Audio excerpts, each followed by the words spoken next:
हम रोजाना बहुत से लोगों से मिलते हैं, पर कुछ ही लोग ऐसे होते हैं जो हमें प्रभावित कर जाते हैं। ऐसे लोगों के लिए हम कहते हैं कि the person has got a pleasant personality. ऐसी पर्सनैलिटी वाले लोग अक्सर खुशहाल होते हैं और उनकी हर जगह रिस्पेक्ट होती है। उन्हें लाइक किया जाता है, पार्टीज में इनवाइट किया जाता है और जॉब में उन्हें प्रमोशन भी जल्दी मिलता है। नेचुरली हम सभी ऐसी पर्सनैलिटी पाना चाहेंगे और आज मैं अपने इस वीडियो में ऐसे ही 9 पॉइंट शेयर कर रही हूँ जो आपको एक आकर्षक पर्सनैलिटी बनाने में हेल्प कर सकते हैं। पॉइंट नंबर 1, लोगों को जेन्युइन लाइक करिए। जब हम किसी से मिलते हैं तो मन में उस पर्सन की एक इमेज बना लेते हैं। ये इमेज पॉजिटिव, नेगेटिव या नेचुरल हो सकती है, पर अगर हम अपनी पर्सनैलिटी इंप्रूव करना चाहते हैं तो हमें इमेज को इंटेंशनली पॉजिटिव बनाना होगा। हमें अपने माइंड को ट्रेन करना होगा कि वो लोगों में अच्छाई खोजे, बुराई नहीं। ये करना इतना मुश्किल नहीं है। अगर आप माइंड को अच्छाई खोजने के लिए निर्देश देंगे तो वो खोज निकालेगा। हमें लोगों के साथ अच्छा होना चाहिए। उनकी किसी कमी, शॉर्टकमी से इरिटेट होने की बजाय खुद को उनकी जगह रखकर देखना चाहिए। क्या पता अगर हम भी उन्हीं जैसे सरकमटेंस में पले बड़े होते तो उन जैसे ही होते। इसलिए डिफरेंसेस को सेलिब्रेट करिए, उनसे इरिटेट मत होइए।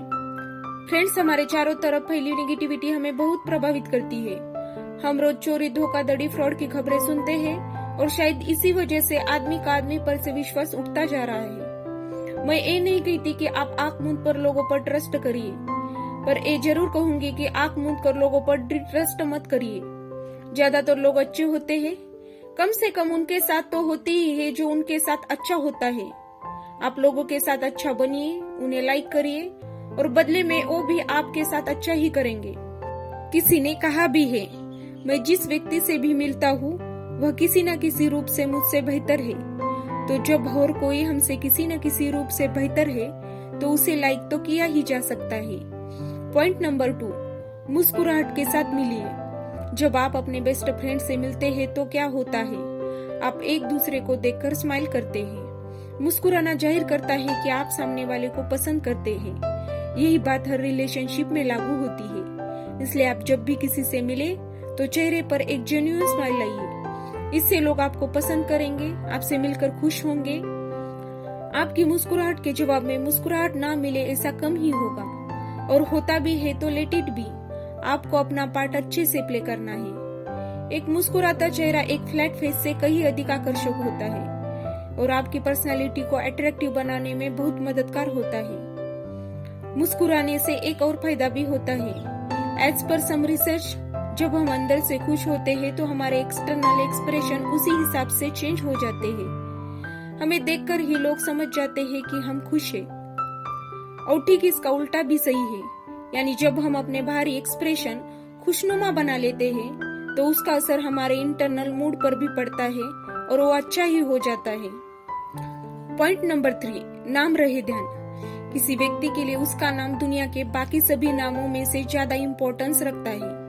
इसलिए जब आप किसी से बात करें तो बीच बीच में उसका नाम लेते रहिए। बीच बीच में नाम लेने से सामने वाला अपनी इम्पोर्टेंस फील करता है और साथ ही आपकी तरफ ध्यान भी अधिक देता है।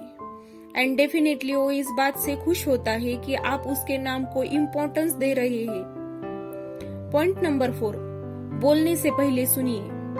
आपको सामने वाले को सिर्फ पहले बोलने का मौका ही नहीं देना है, बल्कि उसकी बात को ध्यान से सुनना भी है और बीच बीच में उससे रिलेटेड और भी बातें करनी है। फॉर एग्जाम्पल, अगर कोई कहता है कि उसे घूमने का शौक है तो आप उससे पूछ सकते हैं कि उसकी फेवरेट टूरिस्ट डेस्टिनेशन क्या है और वहाँ पर कौन कौन सी जगह अच्छी है। अच्छे लिसनर की डिमांड कभी भी कम नहीं होती। आप एक अच्छा लिसनर बनिए और देखिए कि किस तरह आपकी डिमांड बढ़ जाती है। पॉइंट नंबर 5, क्या कहते हैं से भी जरूरी है कैसे कहते हैं। आप जो बोलते हैं उससे भी अधिक महत्व रखता है कि आप कैसे बोलते हैं। फॉर एग्जाम्पल, आपसे कोई गलती हुई और आप मुंह बनाकर सॉरी बोलते हैं तो उस सॉरी का कोई मतलब नहीं। हमें न सिर्फ सही वर्ड यूज करने हैं बल्कि उन्हें किस तरह से कहा जा रहा है इस बात का भी ध्यान रखना है। इसलिए आप अपनी टोन और बॉडी लैंग्वेज पे ध्यान दीजिए।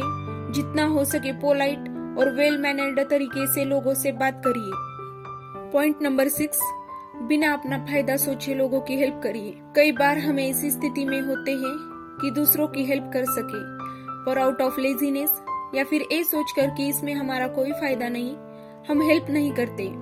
पर एक प्लेजेंट पर्सनालिटी वाला व्यक्ति लोगों की हेल्प के लिए तैयार रहता है। हाँ, इसका ये मतलब नहीं है कि आप अपने जरूरी काम छोड़कर बस लोगों की हेल्प ही करते रहे, लेकिन अगर थोड़ा वक्त देने पर आप किसी के काम आ सकते हैं तो जरूर आइए। आपकी एक सेल्फलेस हेल्प आपको दूसरों की ही नहीं बल्कि अपने नजरों में भी उठा देगी और आप अच्छा फील करेंगे। पॉइंट नंबर 7, अपने एक्सटर्नल अपीयरेंस को अच्छा बनाइए, क्योंकि हमारा पहला इंप्रेशन हमारी अपीयरेंस की वजह से ही बनता है, इसलिए इस पॉइंट पर ध्यान देने की जरूरत है। अपीयरेंस से मेरा ये मतलब नहीं है कि आप जिम जाने लगिए और बॉडी बनाइए या फिर ब्यूटी पार्लर के चक्कर लगाते रहिए।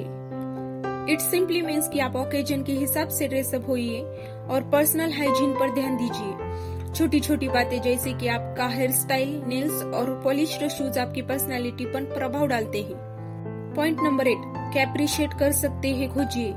चाहे मैं हूँ, आप हो, तारीफ सुनना सबको पसंद है। लोगों का दिल जीतने का और अपने फ्रेंड्स बनाने का एक शानदार फार्मूला है। प्रशंसा कीजिए, सच्ची प्रशंसा कीजिए। अगर आप खोजेंगे तो हर इंसान में आपको तारीफ करने के लिए कुछ न कुछ दिख जाएगा। वो कुछ भी हो सकता है, उसका गार्डन, उसकी स्माइल, उसका नाम, कुछ भी खोजिए तो सही, आपको दिख ही जाएगा। और जब दिख जाए तो दब्बू बनकर मत बैठे रहिए। किसी की तारीफ करके आप उसे वो देंगे जो वो दिल से चाहता है। आप उसकी खुशी को बढ़ा देंगे, उसका दिन बना देंगे। लेकिन झूठी तारीफ मत करिए, क्योंकि बच्चे भी समझ जाते हैं कि आप सच्ची तारीफ कर रहे हैं या झूठी। पॉइंट नंबर 10, लगातार ऑब्जर्व और इम्प्रूवमेंट करते रहिए। पर्सनालिटी डेवलपमेंट एक ऑनगोइंग प्रोसेस है। हम सब में इम्प्रूवमेंट का इन्फिनाइट स्कोप है, इसलिए कभी ये मत समझिए कि बस अब जितना इम्प्रूवमेंट होना तो हो गया, बल्कि अपने लिए कुछ समय निकालकर अपनी एक्टिविटीज, अपने वर्ड को मिनटली ऑब्जर्व करिए। आपने क्या किया, आप उसे और अच्छा कैसे कर सकते हैं। कहीं ऐसा तो नहीं कि आप किसी चीज को लेकर खुद को 30 मार खान समझ रहे हैं और हकीकत में लोग आपकी इस बात को पसंद नहीं करते। अब आपको इस 10 बातों की बारी बारी से प्रैक्टिस करनी है। आप अपनी पसंद का कोई एक पॉइंट चूज कर ले। ध्यान रहे कि एक बार में सिर्फ और सिर्फ एक ही पॉइंट पर ही फोकस करना है। चूज करने के बाद इसे रियल लाइफ में अप्लाई करें। अपनी डे टू डे एक्टिविटीज में खुद पर नजर रखें और देखिए कि आप सचमुच में अप्लाई कर पा रहे हैं या नहीं। जब एक हफ्ते ऐसा कर ले तो दूसरे पॉइंट को उठाए और अब उसकी प्रैक्टिस करें। इस दौरान आप पहले पॉइंट को भी अप्लाई करते रहे, पर अगर वो मिस भी हो रहा है तो डोंट वरी, फिलहाल आपका फोकस पॉइंट 2 है और वो नहीं मिस होना चाहिए। इसी तरह से आप बाकी पॉइंट्स की भी प्रैक्टिस करते रहिए और कुछ ही महीनों में आप पाएंगे कि आप एक साथ ही सारी बातों पर ध्यान दे पा रहे हैं। Just be patience and keep on moving and surely आप जल्द ही एक प्लेजेंट पर्सनालिटी के मालिक होंगे। अगर ये मेरा वीडियो आपको अच्छा लगा हो तो वीडियो को कर दीजिए लाइक, शेयर और सब्सक्राइब।